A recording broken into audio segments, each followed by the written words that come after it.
తెలుగు రాష్ట్రాల్లో అతిపెద్ద lift manufacturer lifts ట్రై.com dealership కూడా ఇవ్వబడును. నమస్కారం, సుమన్ టీవీకి స్వాగతం. ఫిబ్రవరి 2వ తారీఖున వసంత పంచమి రానుంది. ఈ వసంత పంచమి రోజున అంటే సరస్వతీ మాతని పూజ చేస్తూ ఉంటారు. ఆ రోజునే పిల్లలకి విద్యాభ్యాసం కూడా చేస్తూ ఉంటారు. ఈ విద్యాభ్యాసం ఎక్కడ ఎలా చేసుకోవాలి, ఈ వసంత పంచమి యొక్క ప్రత్యేకత ఏమిటి, ఎటువంటి నియమాలను పాటించాలి, ఈ విషయాలన్నిటిపై అవగాహన కల్పించేందుకు మనతో పాటు ఉన్నారు జ్యోతిష శాస్త్ర పండితులు, శ్రీచక్రపీఠ వ్యవస్థాపకులు బ్రహ్మశ్రీ ప్రదీప్ జోషి గారు. నమస్కారం గురుగారు. శ్రీమాత్రే నమః.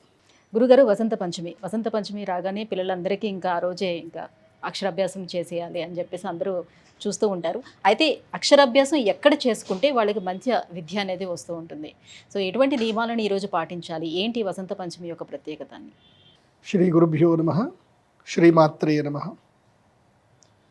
శుక్లాం బ్రహ్మ విచారసార పరమాం ఆద్యాం జగద్వ్యాపినీం వీణా పుస్తకధారిణీం అభయదాం జాఢ్యాంధకారాపహాం హస్తైస్ఫాటికమాలికాం విదధతీం పద్మాసనే సంస్థితాం వందే తాం పరమేశ్వరీం భగవతీం బుద్ధిప్రదాం శారదాం. శ్రీమాత్రే. ఈ వసంత పంచమి అక్షరాభ్యాసం మీరు ఎక్కడైనా దేవస్థానంకి వెళ్ళండి, అక్షరాభ్యాసం చేసుకోండి. ఎక్కడికైనా దేవస్థానానికి కేవలం సరస్వతి టెంపుల్సే కాదు, ఎక్కడైనా వెళ్ళి చేసుకోవచ్చు. ఎందుకోసం అంటే అందరికీ అన్ని దగ్గరికి వెళ్ళడానికి అవైలబిలిటీ ఉండదు. తీరా పోయిన తర్వాత కూడా అక్కడ క్రౌడ్ ఎక్కువగా ఉండి ఇబ్బంది పడతారు. ఎక్కడికి వెళ్ళినా దైవము శక్తి సన్నిధానం ఉంటుంది. కానీ ఆ దైవ సాన్నిధ్యములో మంత్రవేత్త కలిగినటువంటి శాస్త్రవేత్త, అంటే శాస్త్రము మంత్రము తెలిసినటువంటి ఒక గురువు ఉండాలి. ఎందుకోసం అంటే విద్య ఎవరిస్తారు? గురువే ఇస్తాడు. దైవ ఉపాసన కలిగినటువంటి మంత్రవేత్త ఉండాలి, అతనికి జ్ఞానం ఉండాలి. అతను తన కన్నులతో అతని శక్తితో మీకు అనుగ్రహించగలిగే గురువు ఉండాలి.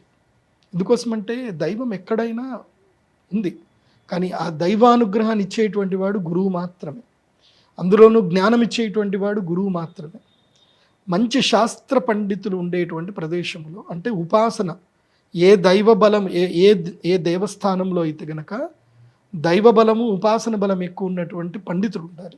అలాంటి దేవస్థానంలో వెళ్ళాలి. ఎందుకోసమంటే ఈ అక్షరాభ్యాసం విద్యాభ్యాసం యొక్క ప్రత్యేకత ఏమిటంటే పిల్లలకి చెవిలో, కుడి చెవిలో గురువు ఓంకార మంత్రాన్ని 3 సార్లు చెప్పాలి. ఆ చెప్పే గురువు ఓంకార అనుష్ఠానం చేసుకున్న వాడై ఉండాలి, సాధన చేసి ఉండాలి, ఆ గురువుకి శ్రీ విద్య తెలిసి ఉండాలి. అలాంటి గురువు దగ్గరికి వెళ్ళి చేయించుకోవాలి. ఇది గురువు. అమ్మవారు సరస్వతీదేవి, ఆమె అమ్మలగన్నయమ్మ, ఆమె పెద్ద గురువు, అందరికన్నా పెద్ద గురువే. కాకపోతే ఆ అమ్మ అనుగ్రహాన్ని ప్రసాదించగలగాలి అని అంటే ఆ అమ్మకు సంబంధించిన శ్రీ విద్యా తత్వం, శ్రీచక్రానికి సంబంధించిన తత్వం అంతా తెలిసి ఉండాలి. ముఖ్యంగా శ్యామలా దండకం, రాజశ్యామల ఉపాసన ఉండాలి. అలా చదివితే శ్యామలా దండకం ఇలా చదివేయాలి టకటక. జయ జనని సుధా సముద్రాంత హృద్యన్ మణిద్వీప సంభ్రూఢ బిల్వాటవీ మధ్య కల్పద్రుమా కల్ప కాదంబ కాంతార వాసప్రియే కృత్తివాసప్రియే సర్వలోకప్రియే సాదరారబ్ధ సంగీత సంభావన సంభ్రమాలోల నీపస్రగాబద్ధ చూలి సనాతత్రికే సానుమత్పుత్రికి. ఇలా టకటకటకటకటక ఆ అమ్మవారు ఎక్కడుండాలి? నాట్యం చేస్తుండాలి నాలుక పైన. స్త్రీ సూక్త, పురుష సూక్తాలు అలా అన్నీ చదవగలగాలి.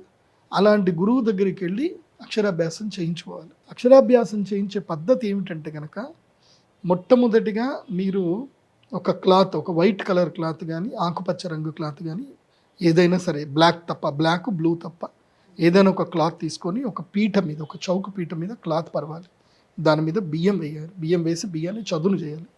చదును చేసి దాని మధ్యలో కలశం పెట్టాలి. కలశం మీద ఒక కొబ్బరికాయ పెట్టాలి. కొబ్బరికాయ మీద ఒక గోపురంలాగా ఒక ఎర్రటి కనుమ పెట్టుకోవాలి. పెట్టి గణపతి, గౌరీ, తమలపాకులు ఒక 100 తమలపాకులు తీసుకొని ఆ తమలపాకులు పెట్టేసుకొని గౌరీ, గణపతి, నవగ్రహాలు, అష్టదిక్పాలకులు వీళ్ళందరినీ ధ్యానం చేసుకొని ఆవాహన చేసుకోవాలి. చేసుకున్న తర్వాత మూల అధిష్టాన దేవత సరస్వతీదేవి అమ్మవారి యొక్క మూల మంత్రం పిల్లలతో చెప్పించాలి. చెప్పించి తండ్రి తన కుడికాలు మీద పిల్లవాడిని కూర్చోబెట్టుకోవాలి. ఎడమ కాలు మీద పిల్లల్ని, ఎడమ తొడ మీద పిల్లల్ని కూర్చోబెట్టుకోకూడదు. తండ్రి కుడి తొడ మీద కూర్చోబెట్టుకోవాలి పిల్లల్ని. కుడి తొడ మీద తండ్రి కూర్చోబెట్టుకొని తండ్రి మొట్టమొదటిగా పిల్లవాడితో ఓంకారం రాపించాలి. ఓంకారం రాపించి శ్రీమాతృ మంత్రం, శ్రీమాత్రే నమః, శ్రీమాతృ మంత్రం చెప్పించాలి. తర్వాత తల్లి కూడా అక్షరాభ్యాసం చేయించాలి. వీరిద్దరూ అక్షరాభ్యాసం చేసిన తర్వాత హారతి, ఇదైతే భగవంతునికి మనం నివేదన చేయవలసినటువంటి హారతి, ప్రసాదము, నైవేద్యం అంతా చేసి ప్రదక్షిణపూర్వకంగా నమస్కారం చేసి తర్వాత గురువు దగ్గరికి రావాలి. మేము అక్షరాభ్యాసం చేసాం. ఎందుకోసం అంటే శాస్త్రంలో మాతృదేవోభవ, మొట్టమొదటి గురువు ఎవరు అంటే తల్లి, తర్వాత పితృదేవోభవ, రెండవ ప్రధాన దైవము తండ్రి. వీళ్ళిద్దరు అయిపోయారు. మూడవ వాళ్ళు ఎవరు అంటే ఆచార్య దేవోభవ. అప్పుడు ఆచార్యుడి దగ్గరికి రావాలి. ఆచార్యుడి దగ్గరికి వచ్చి మేము అక్షరాభ్యాసం చేసాము, వీడికి మంత్రోపదేశం చేయండి, ప్రణవ మంత్రం ఉపదేశం చేయండి. అప్పుడు కుడి చెవులు గురువు ఓంకారాన్ని చెప్పి గురువు కూడా దగ్గర కూర్చోబెట్టుకొని ఆ పిల్లవాడికి శ్రీమాత్రే నమః, అదేవిధంగా లేదంటే ఓం నమ శివాయ లేదా ఓం నమో నారాయణాయ, ఓంకారం అనే ప్రణవనాదాన్ని గురువు తన చేతితోటి రాయించాలి. రాయించి గురువు తన అరచేతితోటి పిల్లవాడి చేయి మీద, నెత్తి మీద చేయబెట్టి ఆశీర్వాదం చేయాలి. వీడు ప్రపంచానికి జ్ఞానోపదేశం చేసే శక్తి సామర్థ్యం కలిగినటువంటి వాడు అవ్వాలి, చక్కగా స్కిల్ పర్సనాలిటీ అవ్వాలి, సరస్వతి అనుగ్రహం కలగాలి, ధనవంతుడు ఐశ్వర్యవంతుడు కావాలి, అన్ని గ్రహాలు కూడా ఈ పిల్లవాడికి అనుకూలించాలి, అరిష్టాలు దూరం అవ్వాలి అని గురువు ఆశీర్వచనం చేయాలి. అలా ఆశీర్వచనం చేసిన తర్వాత తల్లి తండ్రి పిల్లవాడిని ఒడిలో పెట్టుకొని చక్కగా అమ్మవారి దగ్గరికి వెళ్ళి ఓడిబియ్యం వేయడము, అమ్మవారికి ఓడిబియ్యం ఇవ్వాలి. ఆ రోజు ఓడిబియ్యం పోసి ఆ తర్వాత అమ్మవారికి దండం పెట్టుకొని అదే దేవస్థానంలో అమ్మవారి యొక్క నైవేద్యము భోజనం చేయాలి. ఏం భోజనం చేయాలి? నైవేద్యం, ప్రసాదము, అమ్మవారికి పెట్టిన నైవేద్యం భోజనం చేయాలి. చాలామంది ఏం చేస్తారు, ఇంత కష్టపడి వెళతారు, చక్కగా అక్షరాభ్యాసాలు అని చెప్పి బయటకు వచ్చి హోటల్లో తింటారు. వాడు హోటల్లో స్నానం చేసి వండాడో తెలియదు, ఏం వేసాడో తెలియదు, ఎట్లా చేస్తున్నాడో తెలియదు. సో పద్ధతి ఉండదు. మళ్ళీ అందుకే చక్కగా అరిటాకులు కానీ మంచిగా వేసుకొని చక్కగా భోజనం. మరి సరస్వతి మాత టెంపుల్స్ లోనే ఒకవేళ అక్షరాభ్యాసం చేయకుండా మీరు చెప్పినట్టుగా ఏదైనా టెంపుల్స్ లోనే ఒకవేళ ఇంట్లో చేయించుకున్నా పర్వాలేదు. మరి అప్పుడు అమ్మవారికి ఒడిబియ్యం అది ఇవ్వడం ఇంట్లోనే పోయండి, ఇంట్లో ఒడిబియ్యం పోయండి, పోసి అక్కడ అమ్మవారి దేవస్థానంకి వెళ్ళి ఇచ్చేసి రండి.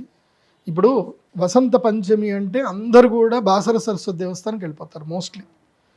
బాసర సరస్వతి అమ్మవారు మహాశక్తి పీఠం, అది సాక్షాత్తు వ్యాస భగవాన్ల వారు మహాభారతం రాసింది అక్కడనే, గణేశుడు కూడా అక్కడనే కూర్చొని మహాభారతం రాశారు అనేది ప్రతీతి. నాకు అమ్మవారు జ్ఞానోపదేశం చేసింది కూడా అక్కడనే. నాకు అమ్మవారి యొక్క పాదముద్రలు నాకు కనిపించాయి, గజ్జల శబ్దం వినిపించింది, పాదముద్రలు కనిపించాయి. ఇప్పుడు నా 9వ ఏటనే నాకు అమ్మవారి యొక్క అనుగ్రహం కలిగింది అక్కడనే. మా నాన్నగారిని ఆజ్ఞాపించింది, వీడు భవిష్యత్తులో మహాపండితుడు అవుతాడు, వీడిని గురుకులంలో వెయ్యు అని మా అమ్మ నాన్నకు చెప్తేనే నన్ను అక్కడి నుంచి తీసుకెళ్ళి గురుకులంలో వేసేసారు.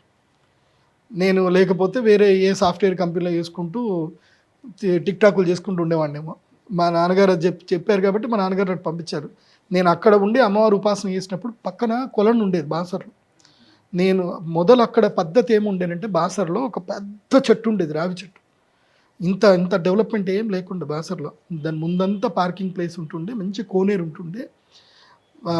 అక్కడ దీక్ష తీసుకొని, బాసర దేనికి ప్రత్యేకత అంటే అక్కడ వెళ్ళి దీక్ష తీసుకొని తెల్లవారుజామున్నే 4 గంటలకు లేచి అమ్మవారికి అభిషేకం చేయడానికి అక్కడ కుండములో నుంచి నీళ్లు తీసుకొచ్చి అమ్మవారికి అభిషేకం చేస్తూ ఉంటే అమ్మవారి యొక్క నిజరూప దర్శనం చేసుకునే భాగ్యము అందరికీ దక్కేది. కూర్చొని అక్కడ ఉపాసన చేసేవాళ్ళకు. తర్వాత అమ్మవారికి 108 ప్రదక్షిణలు చేసుకునేవాళ్ళు. ప్రదక్షిణలు చేసుకొని అక్కడనే దీక్షాపీఠం పెట్టుకొని అమ్మవారి యొక్క మూల మంత్రము అక్కడ మాకు ఉపదేశం చేసేటువంటి వాళ్ళ దేవస్థానం యొక్క అర్చకులు.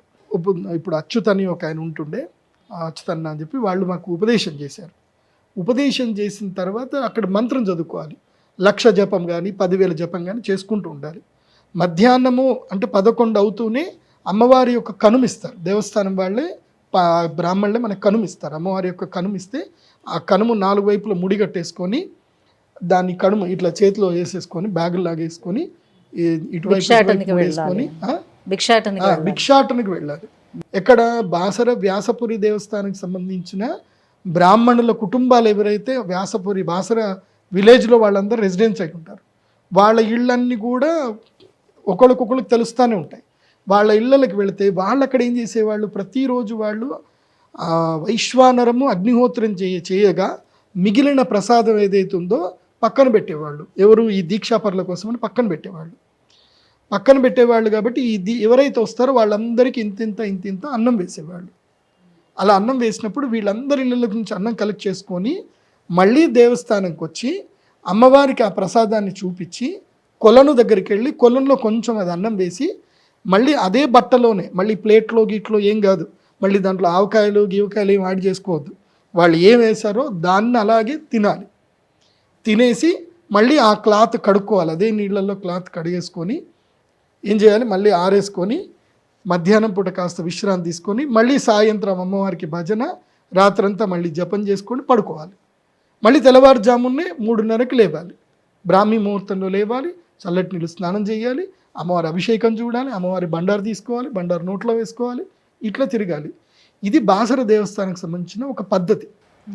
ఈ రాను ఎండోమెంట్ కల్చర్ చేంజ్ చేసిందంటే ఈ దేవస్థానానికి సంబంధించిన వచ్చిన ధనమంతా కూడా ఆ అర్చకులే తీసుకొని వాళ్ళు అందరూ పంటలు పండించి ఈ దేవస్థానంలో దీక్ష తీసుకునే వాళ్ళందరికీ వాళ్ళు అన్నదానం చేసేవాళ్ళు. వీళ్ళందరూ వచ్చేసి పంతుల్ని అందరిని ఏం చేస్తారంటే, ఎవరైతే అర్చకులు ఎవరైతే దైవ సంపన్నులు ఎవరైతే ఉంటారో వీళ్ళందరినీ లేబర్ కిందకి మార్చేశారు ఎండోమెంట్ డిపార్ట్మెంట్. అంటే మీరు నెల జీతగాళ్ళు, మీకు ఇంత నెల జీతం ఇచ్చేస్తాము అన్నట్టు మార్చారు. అది చాలా తప్పు పని చేశారు. బాసర్లో తప్పు జరిగింది. ఇప్పుడు ఈ మధుకర వృత్తి చేయడానికి ఎవరింట్లోకి వెళ్ళినా వాళ్ళకి ఇప్పుడు వాళ్ళు వెయ్యాలంటే వాళ్ళ ఇంట్లో కూడా బియ్యం రావాలి కదా, వాళ్ళకి దైవం నుంచి వాళ్ళకి సంపద వచ్చేది కాబట్టి వాళ్ళు అన్నం వేసేవాడు. ఇప్పుడు రాను ఏమైపోయిందంటే ఉపాధి తగ్గిపోయింది కాబట్టి బ్రాహ్మణ కుటుంబాలు తగ్గిపోయాయి. ఇప్పుడు 3-4 మధుకర వృత్తికి వేస్తున్నారు, వాళ్ళు వదలట్లే, కొంతమంది అయితే వేస్తున్నారు. కానీ ఎన్నో కుటుంబాలు అమ్మవారి యొక్క సేవను వదిలేసి వెళ్ళిపోయాయి. అందుకే నాకు బాసరికి వెళ్ళాలంటే కొంచెం బాధ అనిపిస్తుంది నాకు. ఇప్పుడు సరస్వతి అమ్మవారి యొక్క శక్తి అక్కడ ఉంది. శక్తి దేనివల్ల ఉంది? మంత్రము వల్ల శక్తి ఉంది, అనుష్ఠానం వల్ల శక్తి ఉంది. అనుష్ఠానము లేదు, మంత్రము లేదు, శక్తి ఎక్కడ ఉంటుంది? ఉండదు కదా. నువ్వు రోజు లాక్కుంటూ వెళ్ళిపోతా ఉన్నావు, కానీ శక్తిపాతం చేయాలి కదా. అక్కడ శ్రీచక్రానికి శక్తిపాతం చేయాలి కదా. బాసరలో ఒకే ఒక చోట ఐరావత, కూర్మ, నాగ, శ్రీచక్రం అక్కడ ఉంది. అంటే గరుత్మంతుడు, ఐరావతము, నాగ, తర్వాత అశ్వదళము, ఇవన్నీ కడుపుకున్నటువంటి పంచప్రాకార శ్రీచక్రం అక్కడే ఉంది, ఇంకెక్కడ లేదు, భారతదేశంలో ఎక్కడా లేదు. అది వ్యాసుల వారు పెట్టినటువంటి శ్రీచక్రం అది. అందుకే వసంత పంచమి రోజు ప్రతి ఒక్కరూ బాసరికి వెళ్ళాల్సిందే, దర్శనం చేసుకోవాల్సిందే. కాకపోతే ఈ పద్ధతి ఏదైతే ఉందో, ఈ భోజన పద్ధతి, మధుకర పద్ధతి ఏదైతే ఉందో, ఇది అమ్మవారు నాకు అప్పచెప్పింది. నేను అదే పద్ధతి కోసం అని చెప్పి నేను అక్కడనే ఎప్పుడు వెళ్ళినా కూడా అమ్మవారి దగ్గరికి ఒక రాత్రి నిద్ర చేసి తర్వాత నెక్స్ట్ డే భిక్షాటన చేసి సో అలాగ పూర్తి చేసుకొని రావాలి అని అంటారు. బట్ ఇప్పుడు మనం ఇలా వెళ్ళి దర్శనం చేసుకుని అలా వెంటనే వచ్చేస్తున్నాం. అదేదో సొల్యూషన్ చెప్పి సిగ్నేచర్ చేసి వచ్చినట్టు వస్తున్నాం. సనాతన ధర్మంలో, హైందవ ధర్మములో దైవ దర్శనము అంటే అర్థం ఏంటంటే దైవం దగ్గర ఒక రాత్రి గడపడం, దైవ ఉపాసన చేయడం, శక్తి ఉపాసన చేయడం. పైన కాళికా అమ్మవారు ఉంటారు, చాలా పవర్ఫుల్ కాళికా అమ్మవారు. ఒకప్పుడు ప్రతీతి ఉండేది, రాత్రి ఎవడన్నా బయటకు పోతే కాళికా అమ్మవారు తినేసేది అని చెప్పి ప్రతీతి ఉండేది. అక్కడ అంత శక్తి ఉండేది అక్కడ బాసర్లో. ఇప్పుడు అంత నీరు గారిపోయింది, మొత్తం దాన్ని కమర్షియల్ చేసి పెట్టేశారు. ఒక commercial complex, come give me money అయిపోయి కమర్షియల్ కాంప్లెక్స్ చేసి పెట్టేశారు దాన్ని. పోనీ డబ్బులు తీసుకుంటే తీసుకోండి, భక్తులకి ఆ సౌలభ్యత ఇవ్వాలి కదా. మొదలు బాసర అమ్మవారి దగ్గరనే ప్రాకారంలోనే దీక్ష కూర్చునేవాడు.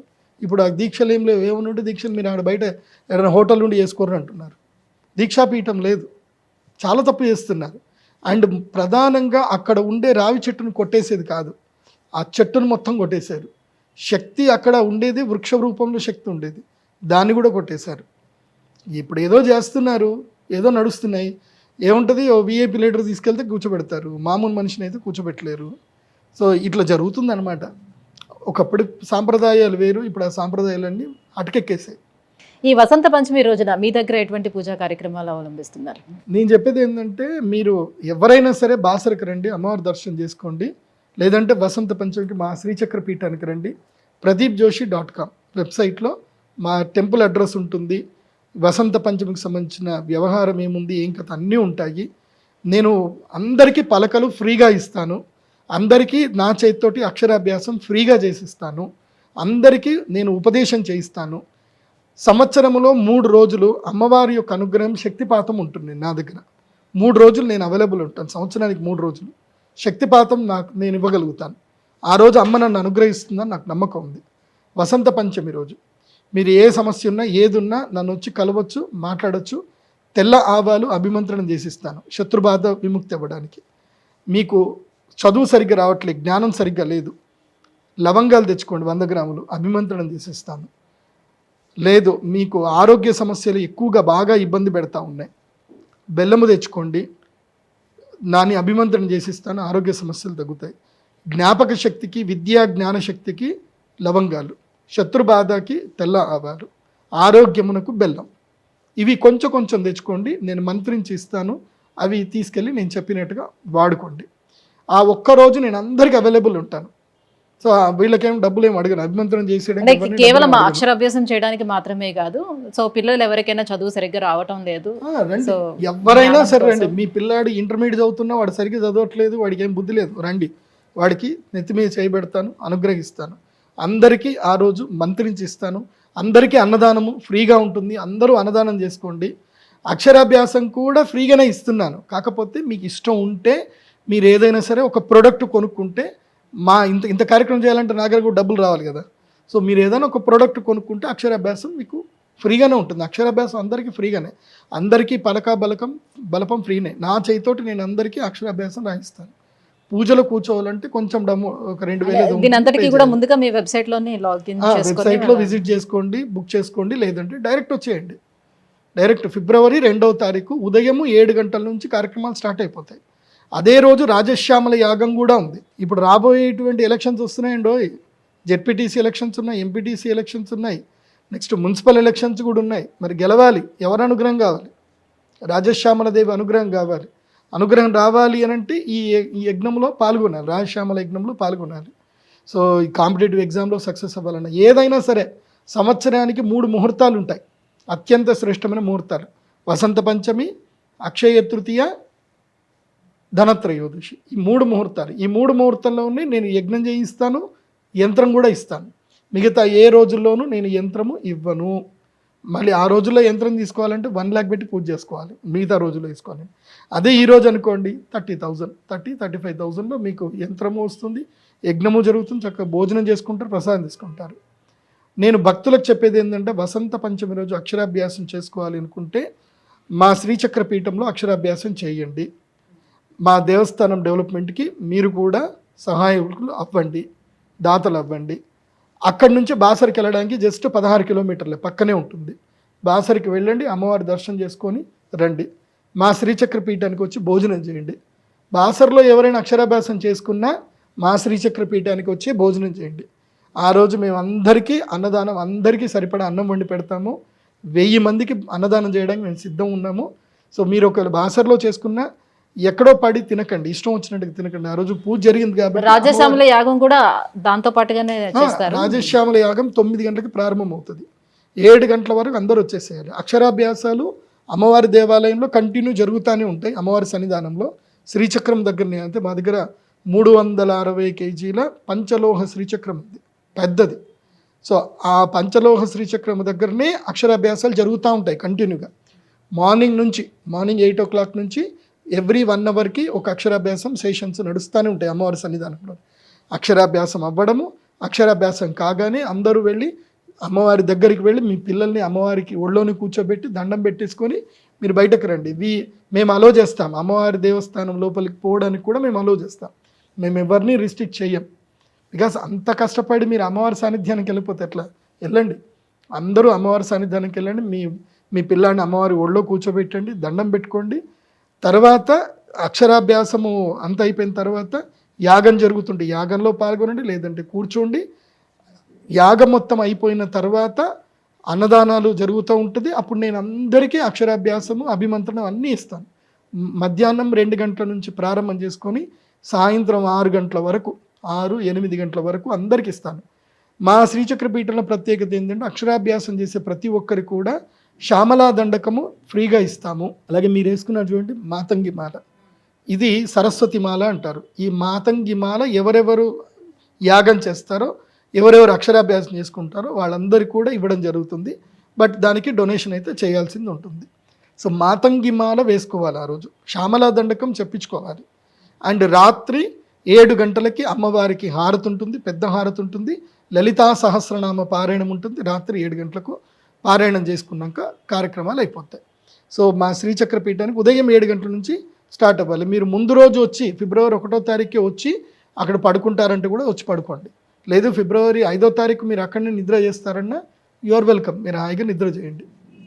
అది గురుగారు, వసంత పంచమి యొక్క ప్రత్యేకత ఏంటి? అమ్మవారిని ఎలా ధ్యానించుకోవాలి, అలాగే పూజా కార్యక్రమాలు ఏవి ఎలా చేసుకోవాలి, ఈ విషయాలన్నీ కూడా ఇంత క్లియర్గా తెలియజేసినందుకు ధన్యవాదాలండి. శ్రీమాత్రే.